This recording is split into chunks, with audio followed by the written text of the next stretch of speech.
காரணத்தினால் தான் இன்றைக்கு இவ்வளவு தைரியமாக இன்றைக்கு இவர்கள் நடந்து கொண்டிருக்கிறார்கள். தமிழக காவல்துறை பல்வேறு விஷயங்கள்ல தலையிடுறீங்க, ஆனா இவ்வளவு மோசமான சமூக விரோத குற்றங்களை செய்து கொண்டிருக்கக்கூடிய ஈசா யோகா மையத்தின் மீது நீங்க நடவடிக்கை எடுக்கணும். நாங்க கேட்கிறோம், ஈசா யோகா மையத்தின் மீது முன்னாடி இருட்டு பழத்துல போராட்ட நேரத்துல என்ன பிரச்சனை உங்களுக்கு?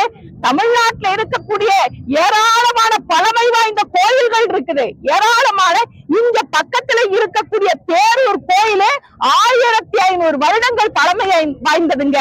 1500 ஆண்டுகள் பழமை வாய்ந்தது. ஏதாவது பிரச்சனை இருக்குதா? இல்லையே. பொதுமக்கள் சகஜமாக போயிட்டு வந்துட்டு இருக்காங்களே, எந்த பிரச்சனையும் இல்லையே. 15 ஆண்டுகளாக நீங்க இங்க ஈசா யோகா மையம் என்ற பெயர்ல துவங்கி இருக்கக்கூடிய இந்த மையத்தின் மீது எத்தனை குற்றச்சாட்டுகள்? என்னைக்காவது காவல்துறை பேரூர் கோயிலுக்கு பாதுகாப்புக்காக